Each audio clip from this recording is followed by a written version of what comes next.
Hello, everybody. Welcome, welcome. If you want to just take a few seconds to grab your seats, silence your phones, say hello to your neighbors. Welcome. Excellent. So, good afternoon and welcome to the 2023 Celebration of Human Services. My name is Genesis Brown. I am the chair of the Community Solutions Celebration Committee. I also go by Geo, so think Go Browns. And how about that win on Sunday? So, in addition to that celebration, today's event is meant to be a true celebration. Much of the day-to-day work of the human services sector is focused on addressing the problems in our community. Today is an opportunity to take a breath, give special attention to good things that are happening as a result of the efforts of thousands in the field. This year is particularly special as Community Solutions celebrates 110 years of working to improve health, social, and economic conditions. Absolutely.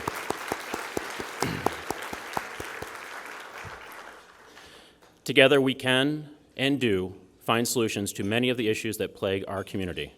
In that way, together, we make lives better. And that's what we celebrate today. Before we go any further, please join me in thanking our sponsors, several of whom are here with us today. Their support is critical, and so much is appreciated by it. I'd also like to thank my fellow board members at the Community Solutions and the Executive Director, John Corlett. Please stand to be recognized.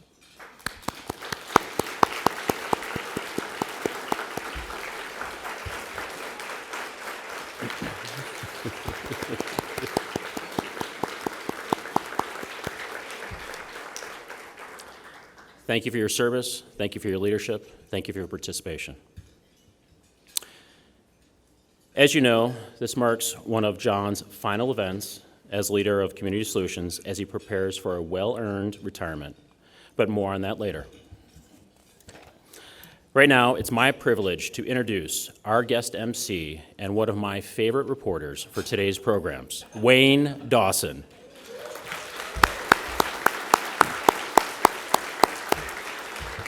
Many of you probably know him as the co-anchor of Fox 8 News in the Morning, Cleveland's #1 morning show, a native Clevelander, and 11-time Emmy Award winner. Wayne has been yes, absolutely. Wayne has been a fixture in Cleveland journalism since 1981. He is author of the memoir, The Seeds of Greatness Are Within You. Wayne, over to you.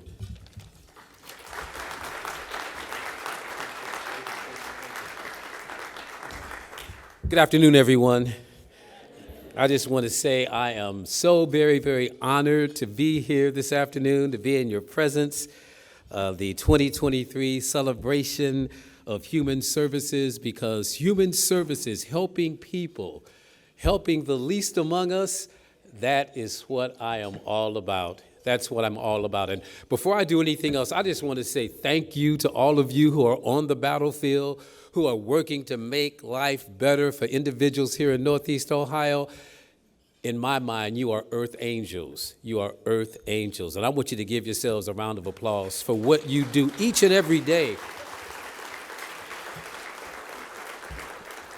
We do a series at Fox 8 called The Voices of Unity, and it's a series of stories that we've been doing for the last few years now, and the basis of it is just doing stories on individuals and organizations who are making a difference in our community, making Northeast Ohio a better place to live. And I must say, in all the years and all the stories I've done at Fox 8, I enjoy doing this series of reports more than anything else, because once again, it's about people helping people. It's about trying to mirror Matthew 25 in the Bible, where it says, whatever you have done to the least of these, my brothers and sisters, that's Jesus talking, you have done it unto me. And that's what you guys are doing. And I can't say enough about Community Solutions helping people to help people since 1913. Wow. God bless you guys. Another round of applause for them. God bless you guys for doing what you are doing. Like I said before, this is a wonderful, wonderful opportunity. I feel blessed to be in your midst this afternoon because you are doing a good work, and just keep on doing what you're doing. And we're going to celebrate you this afternoon. We got some awards to give out and all of that.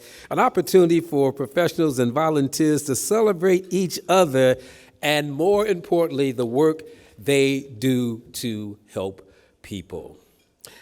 All right, with that in mind, I'm going to get back to what I'm supposed to do. I'm your master of ceremonies. I'm not here to give any speeches or anything like that. I'm going to bring up folks who are going to do the speaking and all of that. I'm going to welcome John Corlett. John Corlett is the president and executive director of the Center of Community Solutions. Going to welcome him to the stage to present our first award this afternoon. John, come on up.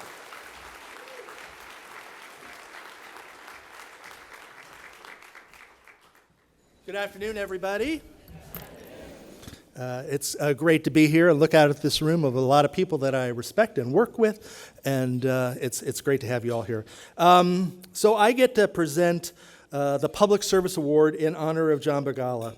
And John preceded me as the president and CEO of the Center for Community Solutions. He actually had 2 stints, and one of the things that he talked a lot about was just the value of public service and the value of public servants. And I tell people sometimes that I didn't really understand what that meant until I served as state Medicaid director, and then I got it. I sort of understood what it means to be a public servant. And so, yeah, we created this award in recognition of John and his service, and also to honor those who've shown a great commitment to public service. And recent award winners have included Ohio Senator Matt Dolan, Franklin County Commissioner Erica Crawley, Governor Mike DeWine, and then Congresswoman Marcia Fudge. So today, it gives me great honor. We're going to present this award to Director Ursel McEvoy, who's the director of the Ohio Department of Aging.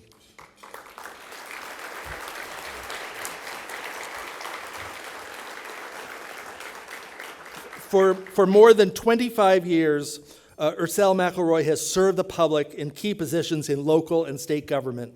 Her leadership has been laser focused on improving the well-being of older and aging Ohioans.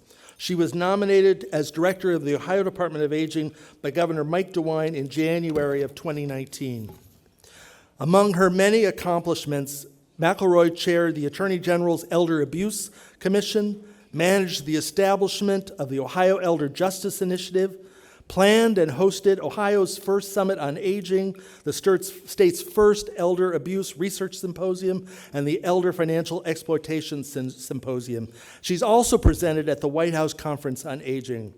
Her tireless work, from the expansion of PACE to the introduction of the new Healthy Aging grants, will propel Ohio forwards towards becoming an exceptional place to live and age, benefiting countless families in the state.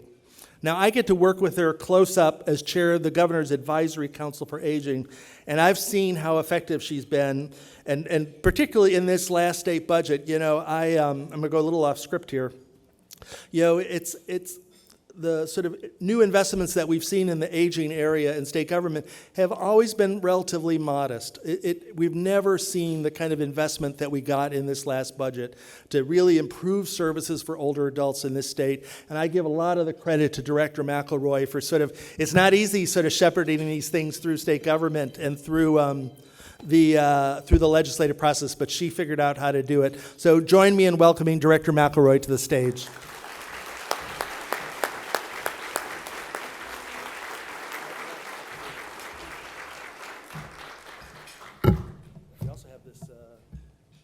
Beautiful award. So this award was developed for us by an artist here in Cleveland, and it says we have good ideas. And when I first saw this several years ago, I was like, oh, I want to make that our award for this public service award, because Director McElroy has good ideas, like many of our other recipients. So I'll set this here. And you can, Thank you. So thank you all. I stand before you today with a range of emotions. First, I feel a great sense of pride. I was born and raised in this part of our great state. My hometown is Youngstown, but I feel a strong connection not only in Cleveland, but to all of Northeast Ohio and the people who live here. These are some of the very same people being served and supported every day by your work with the Center for Community Solutions. For over 100 years, this organization has been a pillar of the community, advocating for improved health, social, and economic conditions for people of all ages. The impact of your research and advocacy goes beyond your corner of the state. It can be felt across all Ohio. You are an engine that powers progress. You give a voice to those who may otherwise be voiceless. You are the faces of public service, and so to be recognized today, just down the road from where I grew up, is a tremendous honor. I also feel very fortunate to have chosen a career in public service. I have always tried to respect the responsibility of the roles I've been entrusted with over my career. And after nearly 30 years of public service, I have no regrets. I still wake up every day knowing that my work can make things better in communities we all share. I've learned that public service is a powerful equalizer. Through public service, we can be both the benefactors and the beneficiaries of great advocacy and public policy. My fellow public servants, there is a stirring inside of us, an impatience that compels us to insist upon the change so urgently needed, a compassion that fuels us to care for our brothers and sisters, a humanity that simply won't allow us to look the other way, and a humility that unites us because we understand that the job is too big for any one of us. It is a privilege to serve, to address the most complex and intractable issues facing our nation. The values and competencies needed to effectively serve in this capacity are innumerable. So today, I feel incredibly grateful. Grateful to be able to serve on Governor Mike DeWine's cabinet, grateful to work alongside wonderful colleagues such as Dr. Mina Chang, who is here with me today, to work in a department where we understand the value of each and every individual, no matter their age. Our collaboration with you is turning our goals at the Ohio Department of Aging into a reality for so many Ohioans. And I would like to thank the board chair, the board members, and your staff for your tireless work that you do each and every day to benefit all Ohioans. And I'd like to give a special thank you to John Corlett, your president and executive director. As if his job title doesn't carry enough responsibilities, as he shared, he gives of himself tirelessly on our advisory council for aging. I would also like to thank the namesake of this award, John Bagala, whose history of service is impressive and timeless. And then finally, and most importantly, I thank my mom, who's with me today.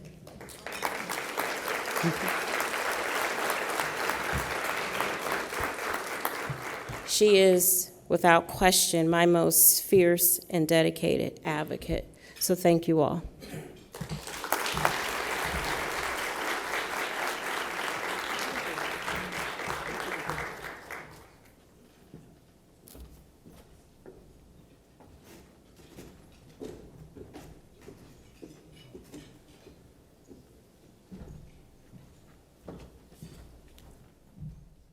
Another round of applause for our first award winner. Director McElroy, thank you so much for what you do and what your department does to make life better for our senior citizens across the state of Ohio. Well-deserved honor. Once again, thank you very, very much. All right, you guys ready for some good old gospel music? If you came earlier, then you heard them practicing. And I must say, this choir has been on Fox 8 News in the morning, and I thoroughly enjoyed them. As a matter of fact, they've been around for a long, long time. I am talking about the Cleveland Heights High School Gospel Choir. We're going to take y'all to church this afternoon. The Cleveland Heights High School Gospel Choir was formed back in 1974 by 5 students who desired to sing gospel music. The Heights Gospel Choir performs in the community and has traveled throughout the United States of America, Canada, and they've even performed in the Bahamas. Throughout the years, the membership has grown from 5 to nearly 100 people. No matter their numbers, their spirit remains high. The Heights Gospel Choir is the only high school in Greater Cleveland that still has an extracurricular gospel choir. Mrs. Sandra Dixon, she's an alumnus of Heights High and the gospel choir, and she's been leading this group since 2003. Next year, the choir is going to celebrate their 50th anniversary in a glorious way. And while I got her on the stage, I'm going to make you promise to come to my church to sing for us. Amen. Ladies and gentlemen, the Heights High School Gospel Choir.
I'm gonna walk around the streets of gold. No man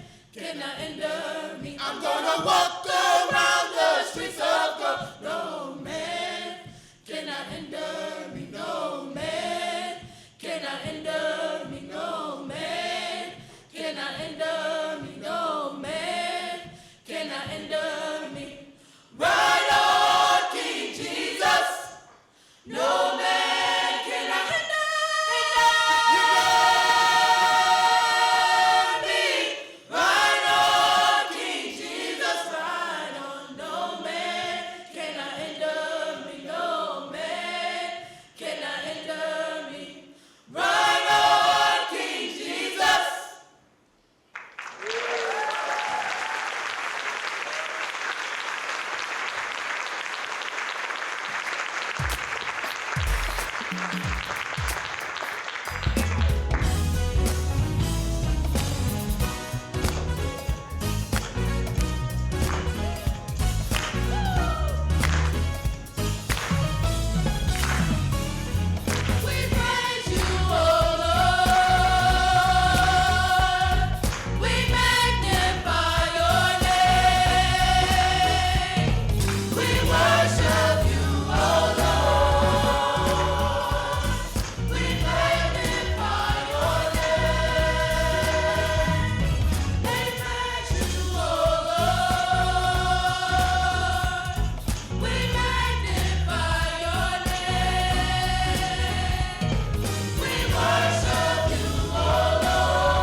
the pride of Cleveland Heights High School, the Heights High School Gospel Choir. Another round of applause for these young people.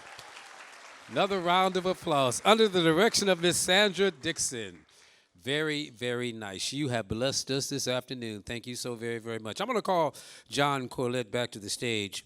He has the honor of introducing our keynote speaker this afternoon. And John, come on up and do what you need to do.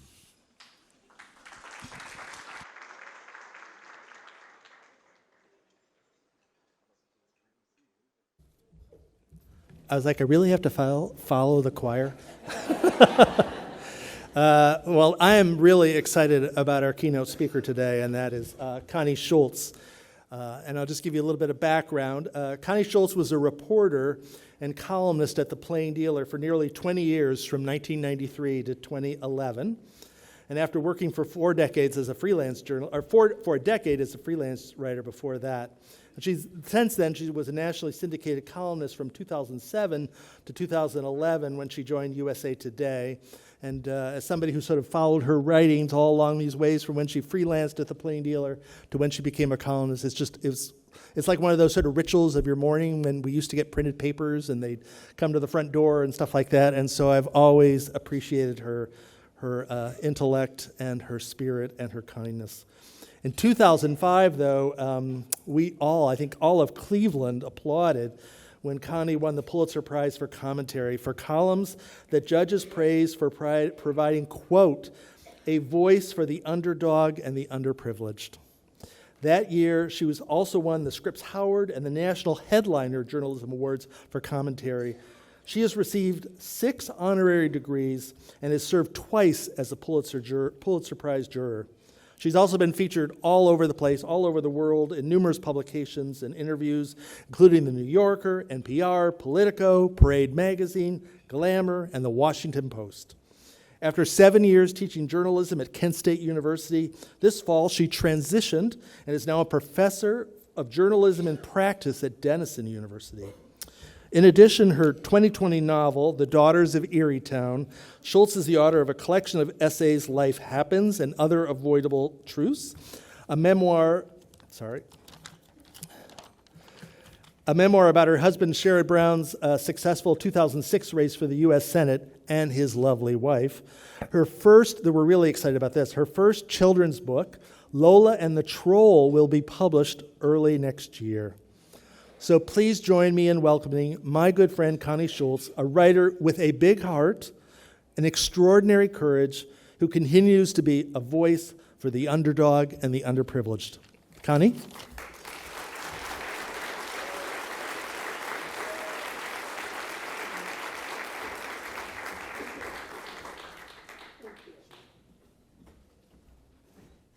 Thank you, John.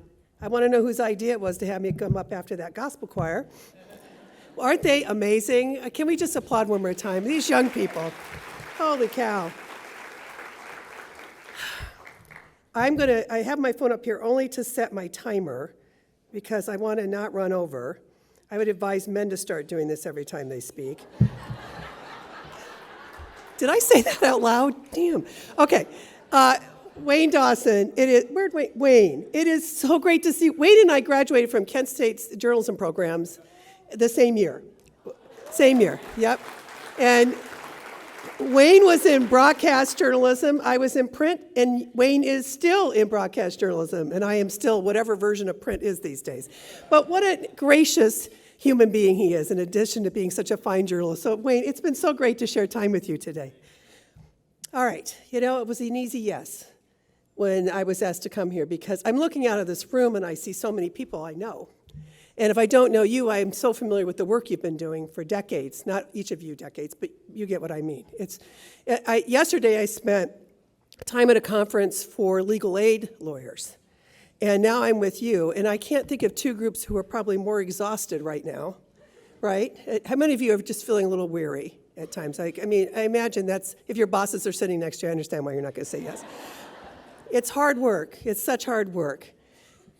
The way I look at it is every morning we all get up and we answer the same question. And we may not be aware of it, but we answer the same question. Is this the day I give up, or is this the day I keep fighting for people who need me? And every one of you had the right answer today, because here you are, right? You could be anywhere, you could be doing any kind of work, and yet here you are. This is the work you're doing. And so, to me, that's the right answer. Now, I understand why increasingly the most common question I'm being asked, Sherrod finds this as well, is how do you keep hope alive, right? How do you keep hope alive? And it's the reason I'm on Substack now. I've been writing there for about 3 months, and it's called Hopefully Yours, because it was my forcing myself to answer that question every week in various ways, because hope is that crucial element that keeps us going, right? And one of the reasons I said yes was very selfish today to come here, because you give me hope. And I don't say that, I'm a journalist. We don't compliment unless we mean it, and we mean it so seldom. I come here because of the work you're doing. First of all, I've interviewed a number of you over the years. You keep me up to date on what's happening to the people I care about, the people who are most vulnerable. And honestly, if you're not here doing that work, who will do the work? Who is going to step up, right? So how could I not have hope in your presence? I came here and it was like seeing family today. So many hugs, so many selfies. I did a video for a 9-year-old girl, right? Because that's what we do these days. We got to encourage our children.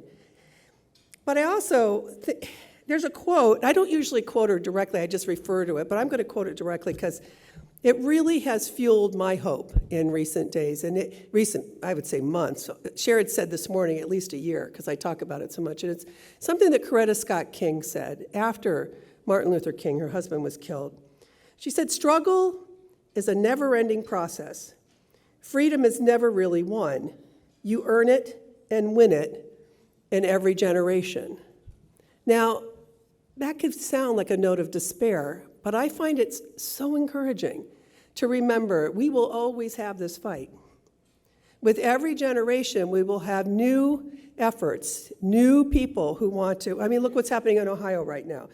Voting rights, efforts to suppress the vote, reproductive rights, and trying to prevent women from having control over the health of their own bodies and the well-being of their families. LGBTQ rights. Look at what is happening at the state legislature now against particularly our trans people, our young people. And immigration. Look at the hateful, dangerous rhetoric around immigration.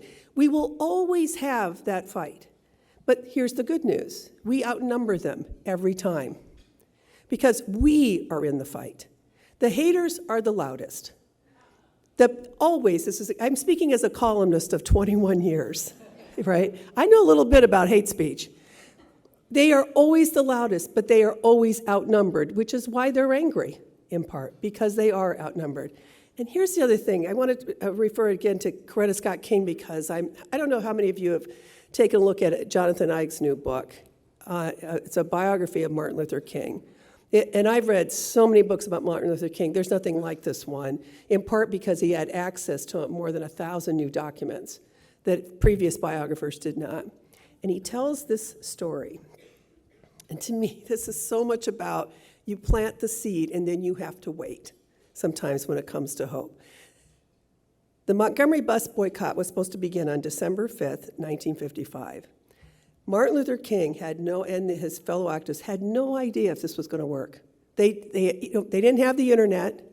A lot of people didn't have the phones. They couldn't advertise on television, word of mouth and in churches. We must boycott these buses to gain rights for all workers. Keep in mind, he was not just, Martin Luther King was ahead of his time in so many ways. He was fighting for all workers. But the majority of the workers in the bus boycott strike were black. But he had no idea if it was going to work. And the night before they go to bed, neither of them can sleep, Martin and Coretta. They can't sleep. So they're up by 5:30 in the morning, and Martin is sitting in the kitchen drinking coffee, and Coretta Scott King walks to the front of their house, the living room, and she's standing at the window, and suddenly she says, "Martin, come here." And a single empty bus drives by their window, and then another empty bus drives by their window. I cannot say that out loud without getting goosebumps. They had no idea if it was going to work. What they had were the best intentions. right? What they had was the ability to organize people and convince them that they could be stronger than they knew, that they had more power together than they had individually. This is a common theme of my childhood because I grew up in a union household. We knew, my people, I was the first in my family to go to college, as was Wayne Dawson. We knew that we did not have power as individuals, but as a group, collectively. I love now when they're saying, oh, unions are trending now. Okay, glad you joined us. Because we know what the power of organizing means. When I think of that moment of them at the window, I think about how often that's what you're doing. You start with the best of intentions. You do everything you can, but then there's that moment when we must stand by the window and wait to see what took, where did we make progress, and where does the work remain. All of this is part of hope, though. You see that? As soon as you're willing to stand at the window, you're showing that you still have hope. And that's what I want to encourage in you today. Somebody came up to me, many people came up, but one person had me really thinking about the power of storytelling in your work, in your line of work. First of all, I wonder how many of you have ever thought, even today, to explain to the people who think they know you best why you show up at something like this. And it's not just about work responsibilities, right? Why are you here? Do they know why you do the work you do? Do they know at what age you knew something's got to change and I'm going to be part of that change? How many of you have ever told your life story to anybody or even to one another? I would say start there. I see this particularly in women and people of color. There's such a humility about the work that it doesn't occur to you that people need to hear your stories. They need to know why you do what you do. And I'm encouraging you not to wait for that invitation. I think of a friend, dear friend, in the newsroom one day, and I walked in, it was a woman. She was one of several assistant city editors, and she was standing all alone, and I could tell she was upset. And I said, what's the matter? And she said, she pointed to a group of men, her colleagues, and they were huddled talking in the corner. And she says, I'm trying to figure out why I'm not in that meeting. And I said as gently as I could, I'm trying to figure out why you're waiting for the invitation. Right? You know we can't do that. So I have a minute. How much? Oh, no, I have a little bit more. Good. Okay. Sorry, just checking. The other way storytelling works is to talk about the people you're serving. Right? You are representing a lot of people that other people would rather not see, would rather not know exists.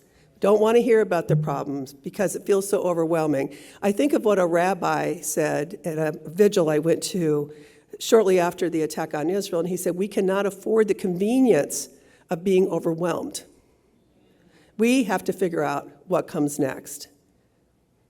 I don't know your politics. I have a guess or two. But I will tell you after the 2016 election, which was stunning to pretty much everyone, that Sunday after Election Day, Sherrod and I had tickets to go to see Finding Neverland, about Peter Pan, right, at Playhouse Square. And Sherrod said, I can't do this. I can't go. And you knew I had to work his accent. You knew I had to work his voice, and I love his voice. But I said to him, we're supposed to go with our friends, Kate and her wife, Jackie, and I think we should go. I think we have to go. That it would be good for us. So we all get in the car, and Kate's driving us. And something happened we weren't expecting. We get into the lobby, and we are swarmed. And I'm not saying this is about us. What I'm saying is people were really scared for what was going to happen in our country. And they're coming up, and they're touching us. They're touching our faces. What are we going to do? This happened beginning, and at intermission, and after. And as we were driving home, Kate, the pastor who married us, said, well, I guess you two are going to have to figure out how to get to hope a little faster. And so we spent the next few weeks talking about, because here's the thing we know about hope, right? It's organic, but it can't be faked, especially with the people you're trying to help. It can't be faked. People know when we believe in them and when we don't. People know, one of the hardest things that can be when you've got one after another problem coming in is remembering that for them, you're their first sign of hope, often. You are the very first sign of hope. They have been through how much, and then they find you. And if we can remember that, and believe me, I mean, when that happened there, I just thought, oh dear, I was kind of hoping we were going to slip in, watch the play. It's not a grievance. Sharon and I always say when we're out in public, we belong to the public. We understand that. But it was a wake-up call to my own sense of feeling despondent and overwhelmed. I could not afford the convenience of being overwhelmed. And so, like so many others in this country, we got to a new place of hope. So when I talk about the importance of storytelling for you and about your clients, I do believe that if more people understood that the people you're trying to help, they have dreams, they have families they love, they have hopes. And even if they've given up on the hopes for themselves, they have dreams for their kids, right? I have found when I write about hourly wage earners, one of the ways to get readers to think differently is to talk to hourly wage earners about their hopes and dreams. What did they think they were going to be doing at this age, as opposed to what are they doing now? What do they hope is going to be different for their children, for their grandchildren, right? I mean, I will say, I've been surprised by how much our 8 grandchildren, my dedication to my children's book is they make me braver, because you want to have the right answer when you're long gone. When they say, well, what did Grandma do? What did Grandpa do? Right? We want to have the right answer. We're hoping. I'm wearing pearls today. I seldom do that, but recently I've done it because they're easy to travel. Sharon gave these to me. Don't pod. He almost never gets a gift right, but this one he definitely nailed. And I was with 2 of our granddaughters the other day, 8 and 9, and they said, Grandma, you don't usually wear pearls. I said, well, I know. It confuses people. It's fun. And they said, well, why does it confuse people? And I said, because when a woman has on pearls, she looks harmless. And she looks quiet. And, of course, then I got a 10-minute tutorial from my granddaughter. I said, oh, Grandma, you are never quiet. You are never. And it was really fun when at one point they said in front of their father, Daddy says, whenever you laugh, the roof rattles. And you could see him going like this. No, don't. I bring that up because you never know when one story leads to another, and suddenly these pearls are all about not behaving, right? Because as we know, the work we do involves a lot of misbehaving in the eyes of others. So one more thing I want to remind you about. How many of you have ever been in a choir or played in a band? Okay, so I know our gospel singers know this already. You know the whole concept of staggered breathing, right? Here's what it is. When you've got long notes in a performance, you can't hold the note the entire time. So at some point, you take a breath, and someone else holds the note for you until you come back with the note, and then that person can take a breath. Isn't that a perfect metaphor for what we must do? For ourselves and for one another. You are so accustomed to taking care of other people. I wonder how often you are taking care of each other, one another. And how often are you taking care of yourself? The key to effective activism is not just commitment to the cause. It's knowing when you must pause. It's knowing when you must take that breath, feeling no guilt, no discomfort about that, because you are human. Wayne called you earth angels, right? And I love that. I think of you as warriors, right? Because I think about the work you're doing and how much of I love earth angels, and I suppose you'd like that better. I'm just thinking of it in terms of what is required of you day after day, week after week. So please take care of yourselves. Please take care of one another. Because if we do this, if we take care of ourselves and one another, that too is who we are. And that will make us ready for the next fight that we don't even see coming yet. Although I can tell you, I hear the wind. Thank you, everyone.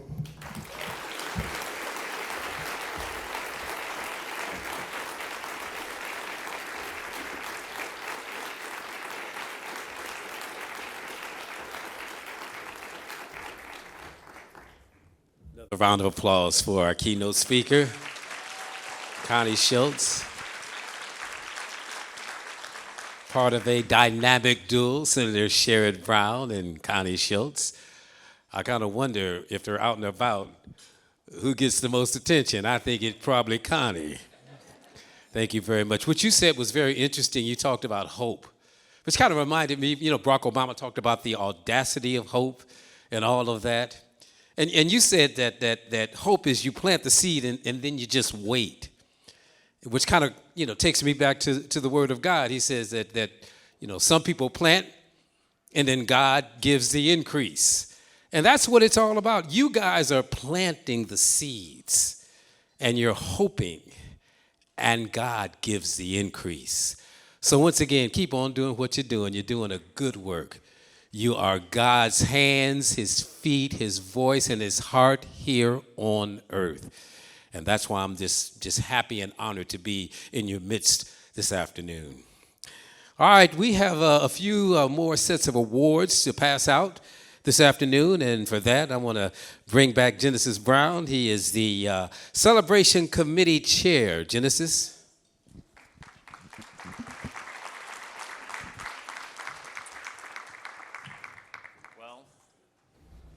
John had to follow the choir. I have to follow Connie. So it is a wonderful opportunity and honor. First, I want to say thank you to the staff here at the Intercontinental for taking care of us, for the fantastic food. Much appreciated. I also want to say thank you to the committee that I served with for helping within this whole process. It's been a great honor. I also want to say thank you to all of you. You are the people that are day in and day out continuing to serve, much like Ms. Schultz said, carrying that hope forward. And even while we are here enjoying this celebration, we still have people that are helping serve in other ways. So thank you to the signers. Thank you. And I also wanted to say, since I have this opportunity, coming this spring, will be the ability to submit additional nominations for next year. So please keep your eyes open for that. This is the room to kind of submit those award nominations, and we really look forward to reading those. So without further ado, it is my pleasure to introduce our community's 2023 Most Treasured Volunteers. The Most Treasured Volunteer Award recognizes people who give themselves to help others while expecting nothing in return. Each year, organizations around Greater Cleveland submit nominations that are reviewed in detail by a panel of judges. It is a very tough job to select those award winners because there are thousands of people that are volunteering and doing the good work in our community every day. The program contains information on each of these winners. I would ask that you take a look when you have a chance. We have a brief video to share with you, which tells their stories much better than I can. Winners will be announced one at a time, so please make your way to the stage as your video plays, where we'll present the award and pose for obligatory photos. Thank you to Wayne and Connie for helping and recognize the winners. So first, without further ado, I am honored to introduce this year's Most Treasured Volunteer in alphabetical order, starting with Adam Belcher. Adam was unable to attend today, so Sonia Gurrent is going to be, from Recovery Resources, will be accepting on his behalf. So Sonia, if you could, thank you.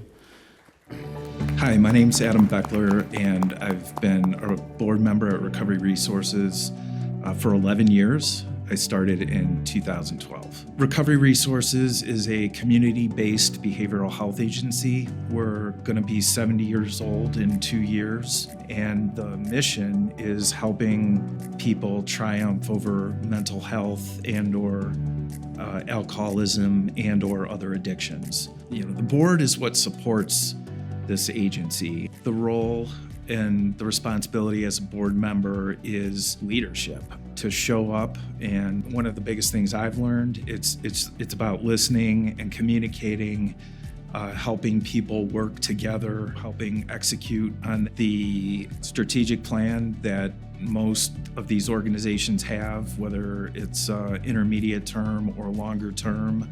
My decision to accept the position and participate on this board was one of the most fulfilling things I've done in my life. It's the people I've met, the folks that I know matter. It's been a privilege to me to be able to serve on this board. For me, with this organization, there's a personal story, some of my own personal recovery that was a motivation to me. And for people that are looking for places to volunteer is, you probably can't fake it. So, find a mission that you really feel a connection to, because it's really about helping other people, which I guess in a roundabout way comes back to helping ourselves.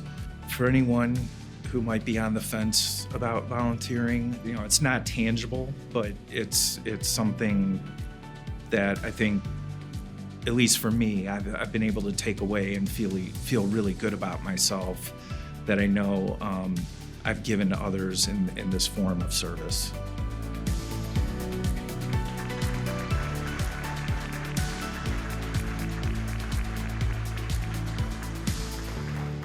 Thank you again, Adam and Sonia, for being here. Next up, we have Nicholas Busser.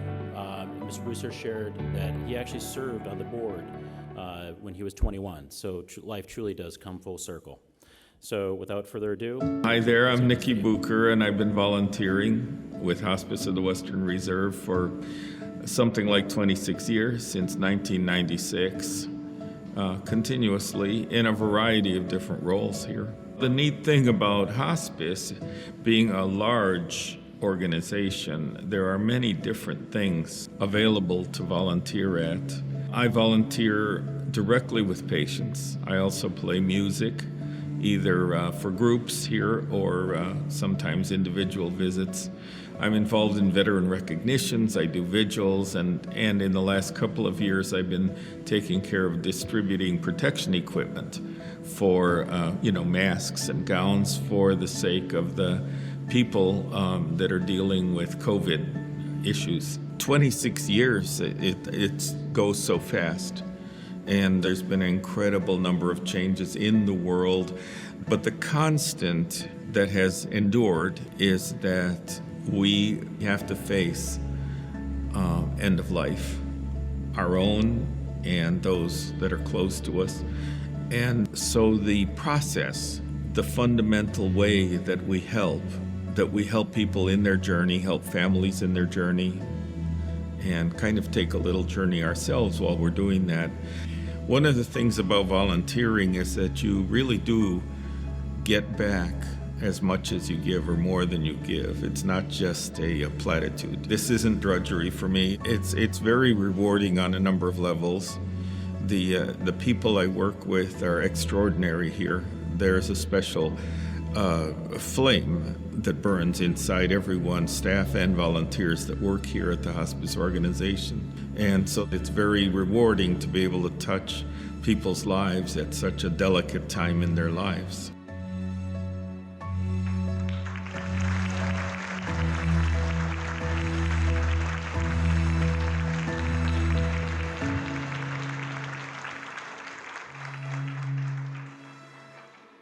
Thank you, Nikki. Next up, I'd like to welcome Tracy Greenberg to the stage. So please make your way up. Thank you very much. And let's enjoy her video as well. I'm Tracy Marie Greenberg, and I am a patient family advisor at Metro Health. For about the past 15 to 20 years, I've been an advocate for accessibility for people with disabilities. After I was diagnosed with the rare disease, I began coming to Metro on a weekly basis for my infusions. I receive enzyme replacement therapy.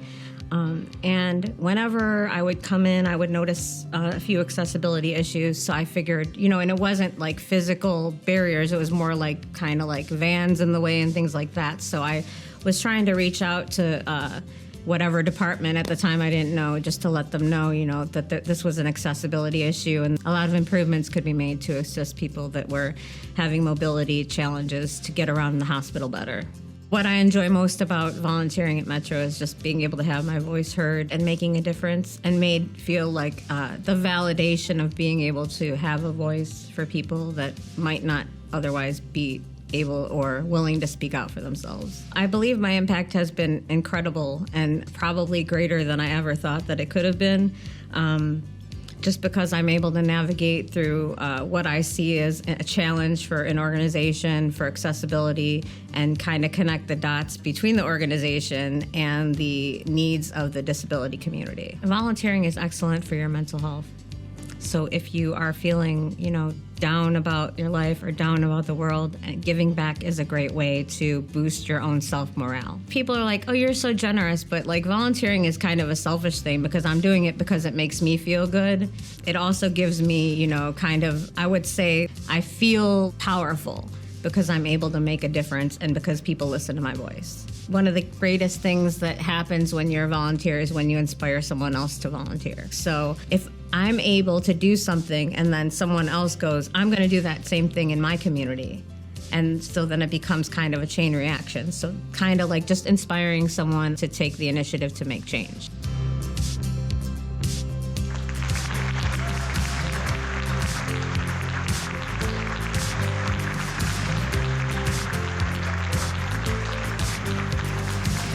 Congratulations, Tracy, and thank you. So, described as a friend to all, Tony Phillips is the next award recognizee. We recognize, and please enjoy her video as well. My name is Tony Phillips, and I've been volunteering for Greater Cleveland Volunteer for over 9 years now. And I tutor children from kindergarten to grade 3. I had never done any tutoring before in my life, but I have a passion for children, and working with children I really enjoy doing. And so it comes easy. I enjoy most about tutoring is spending time with the children. And I also like what it does for me. It gives me purpose and meaning for life, giving back to the community. The impact I believe I've had on the students and the teachers is just someone else there who cares. And I think that makes a difference, just me being there. Support the teachers and the children. But the teachers, they show their gratitude when they see me. Oh, they embrace me and give me a big hug because I'm helping them get those children, ready for learning. I think volunteering is a very great thing to do. It's fulfilling. It's helping me to feel confident and able to contribute something. It fills up your day. It gives you a purpose in life, give back to the community, to feel like you're important. You can be present, and you can, be humble.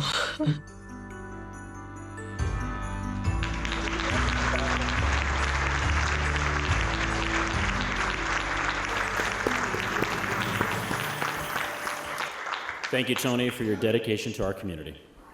And finally, we reached the end of the alphabet, recognizing Scott Zimmerman as our most treasured volunteer. Scott, by now you know the drill. Please come forward. Thank you. My name's Scott Zimmer. I've been volunteering with the Literacy Cooperative since about 2015. The Literacy Cooperative works within Northeast Ohio to promote reading, math, and digital literacy. I do their design materials, print and digital. These include tech support for the website and event-specific publications. Pretty much anything they need from a marketing standpoint. It's always been a thing with me. I guess I know I've been lucky. I've been lucky with my parents and my family and the support system I have. Not everybody had that. So I know that there are people out there that are less fortunate or that can use some additional help. And as soon as I graduated and after I got a job, I started freelancing, and then I also started donating time or volunteering. Obviously, literacy is a huge issue, not only just reading, but financial literacy and health literacy. And it helps the community as a whole. I'm a fan of the statement, the rising tide lifts all ships, right? So any small amount you can do or give is beneficial to the whole. It's been great for my mental health. And I like to see emails come through that say, like, we signed 38,000 people up for Dolly Parton's Imagination Library. Like, stuff like that is awesome. So that's like 38,000 people that, now have like a jump start, right, in reading or literacy. That stuff makes me happy. I just hope my contribution allows them to save money by not having to pay for marketing, and then in turn generate money on the events that I'm involved with so that they can focus on and support their initiatives. I hope I've helped at some level increase their visibility. So if you're thinking about volunteering, I say definitely go for it. If you have the time and resources available, it's definitely worth it. Basically, the more people that volunteer, the obviously greater the impact. So if you have the opportunity to volunteer for a local organization within your own community, do it.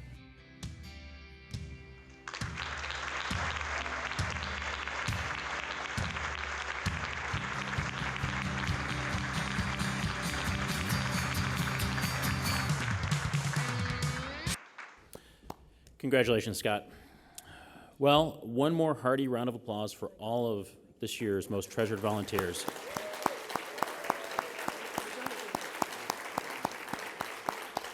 So, Connie, Connie, before you leave, we have, we have one more final presentation for award today. Surprise, no. But before we do, I want to take a moment to, yet again, recognize the sponsors of the 2023 Celebration of Human Services, including our luncheon sponsor, Dominion Energy. Other sponsors included Key Bank, Sisters of Charity, the Legal Aid Society of Cleveland, the United Way of Greater Cleveland. We also welcome guests at table sponsored by Benjamin Rose Institute, Highland, Planned Parenthood of Greater Ohio, and the Westside Catholic Center. Now, back to the awards. We have recognized public service and individual contributions. We now turn to recognize an organization with prestigious $25,000 Anisfield Wolf Memorial Award. This award is named after Edith Anisfield Wolf. She dedicated her life to philanthropy, literature, and left trusts with the Cleveland Foundation to establish 2 annual awards. One honors literature that enhances our appreciation of the rich diversity of human cultures. The second, today's award, honors a nonprofit organization for outstanding service. Mrs. Wolf was ahead of her time in her thinking on social issues and the elimination of racial friction. She was especially concerned about paying attention to the voices of people at the margins and in building a more just community. Community Solutions is pleased to announce that the winner of this year's $25,000 Anisfield Wolf Memorial Award is ACE Mentor Program Cleveland. Accepting the award on behalf of ACE Mentor Program Cleveland is Executive Director Glenn Schutmate. Glenn, please join us on stage as we enjoy the brief video of your work. Thank you. ACE is a career pathway program for young people, primarily high school to college to career, in which we seek to excite, engage, and expose young people to architecture, construction, engineering, primarily through project-based learning. We serve about 200 youth a year in our after-school academic year program. This is actually our 15th year. So we're very pleased to be able to engage initially with Cleveland Public Schools. We've now since expanded to both Warrensville and Shaker Heights schools as well. But it really is to help them with figuring out some things in life, life skills, career passion and direction, and opportunities to expose them to some new experiences, hopefully. Maybe they can find their passion in the built environment, maybe not. I mean, none of us knew what we wanted to do until we somehow got exposed. And so it's important that we, from our professional sense, try to give back and provide some guidance, some exposure to those young people. Over the last 15 years, we provided about $1.5 million in scholarships to roughly, I think, 185 students.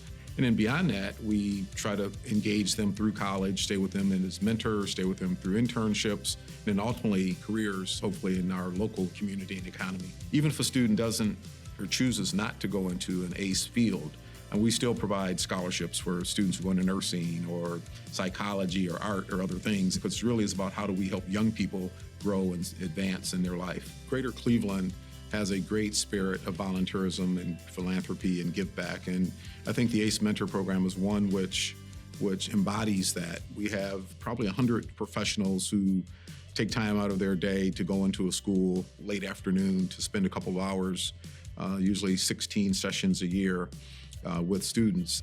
And I think they take pride in it and are very pleased, but they're very energetic, and that really is a lifeblood of the ACE Mentor Program. And I think that's really what I would encourage in terms of giving back, volunteering.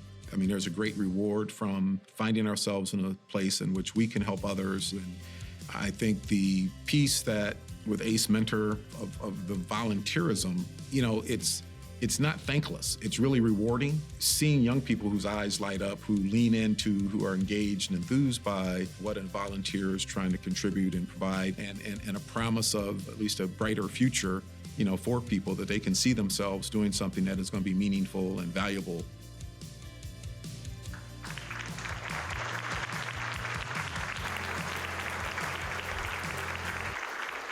Certainly a thank you to the Center for Community Solutions for the important work you do and you've done for 100 years and continuing to lead and provide understanding and meaningful solutions to some of Cleveland's most vulnerable individuals and organizations. So thank you for staff and board and all the volunteerism that happens through your organization.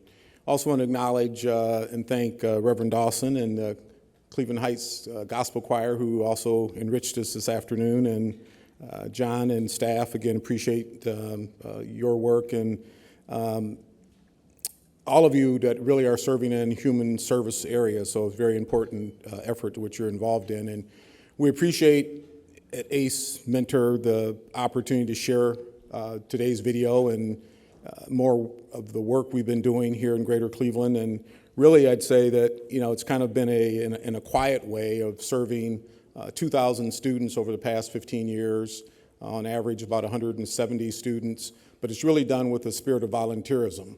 We have, any given year, about 100 professional architects, construction professionals, and engineers, which is the A, C, and the E. And so their spirit of contributions is really what Cleveland embodies, I think, best about Cleveland. And so really pleased that they've leaned in to help students not just learn more about the profession, but really mentor and meet them where they are. And so I want to acknowledge some students from John Hay who are over here on my right.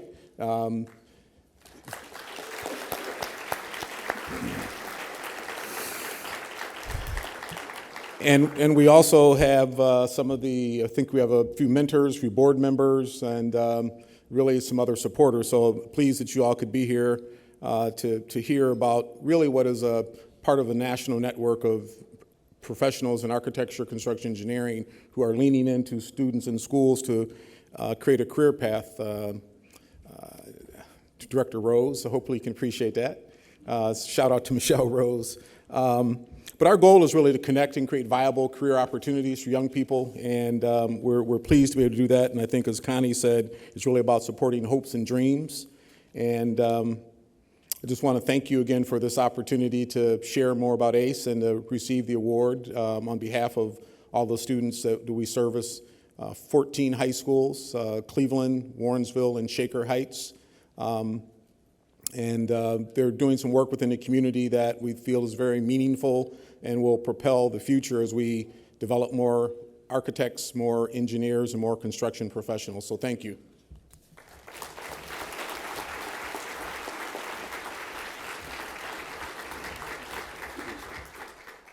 Glenn, thank you, and ACE Mentor for all that you do, and just another round of applause for our volunteers.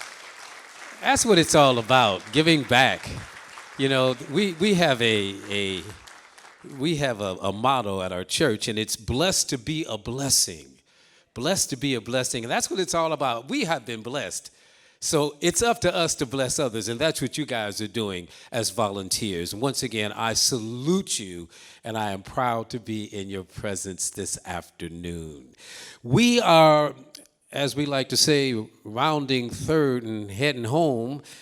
And with that in mind, I'd like to bring to the stage right now Kyle Miller, Chairman of the Board of Directors of the Center for Community Solutions. Kyle?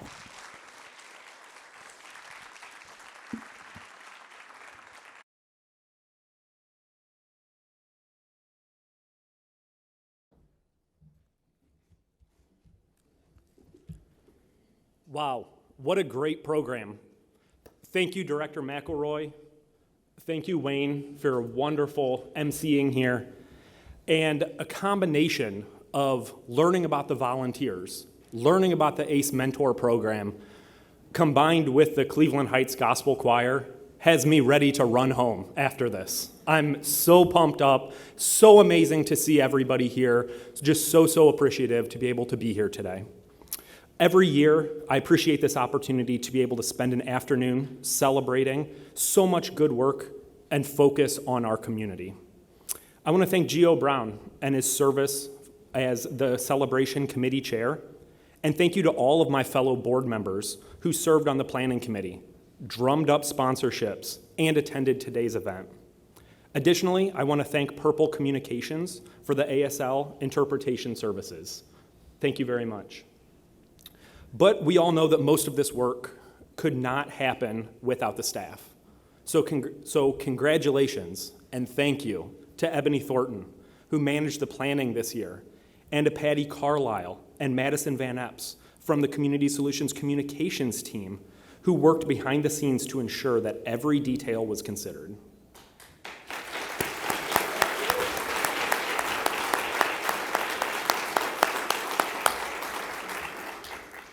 I also want to thank and recognize Will Tarter Jr.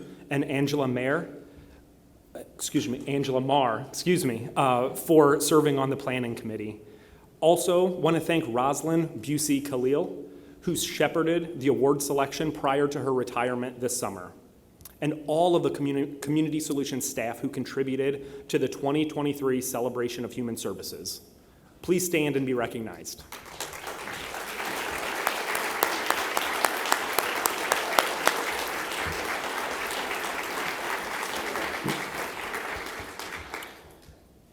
And a heartfelt thank you to the many service staff here at the Intercontinental working hard to ensure that we enjoyed this celebration today.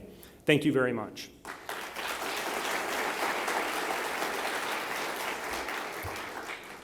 As you may have heard, Community Solutions President and Executive Director John Corlett is retiring in just a few short weeks after 4 decades of service in the nonprofit and public health and social services landscape. Again, that's 4 decades of service within this community.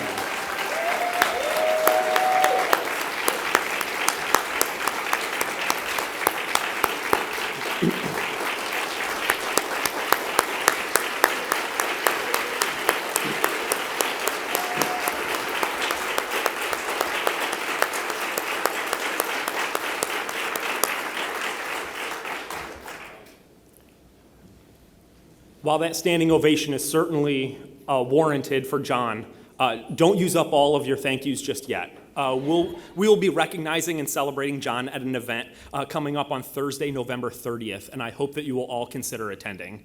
It's sure to be a great party, celebrating a great career for a great man. Please contact anybody on the Community Solutions staff or myself for any information, should you not have that already. John's impending departure meant that the Center for Community Solutions needed to find a new leader. An organization that's been around for 110 years is certainly bigger than any individual, but this is no small role to fill. The board engaged an executive search firm and embarked on a statewide search for Community Solutions' next leader. Over 450 people expressed an interest in the position, but after reviewing dozens of applications, several rounds of interviews, and hours and hours and hours of meeting, the board concluded that the best person to fill this important role was right here in our own backyard. And that leader is Emily Campbell.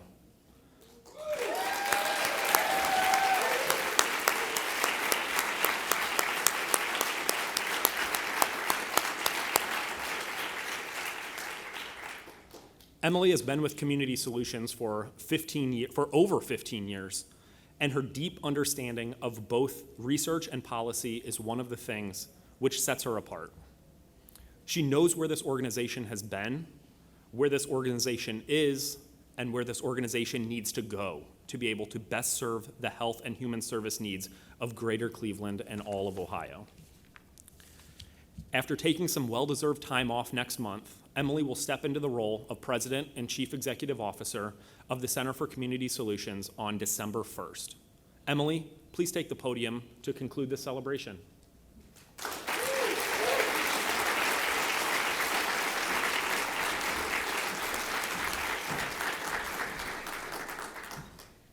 Thank you, and good afternoon, everyone. Well, I am certainly going to be leaving this event uplifted. You know, the celebration is one of my favorite things that we do at the Center for Community Solutions every year because it gives us an opportunity to take a breath, to take a pause, and to think about the impact that our work has on the community and the work of all of you has on the community. So there have been a couple of themes that have come out for me from today's today's event: hope, getting back more than you give as a result of good works for our community, and being a tough act to follow. John Corlett is a tough act to follow. He's a visionary leader and a genuinely wonderful person. We are all better off for knowing you, John, and thank you so much for your commitment to this organization, to helping me and so many others in their careers in the public policy sphere. We all owe you a debt of gratitude. John is on a bit of a tour receiving awards. He is somebody who doesn't particularly like the applause, as you saw just a moment ago, but they are so well-deserved and so much more, so thank you, John, for everything. You know, you have in your program, there's a couple of series of words in there, and they come from a quote that was shared to us by one of our partners from another community in Ohio, and I wanted to read it to you because I think it describes our work better than we can. Well, it's nice, too. It's nice compliments.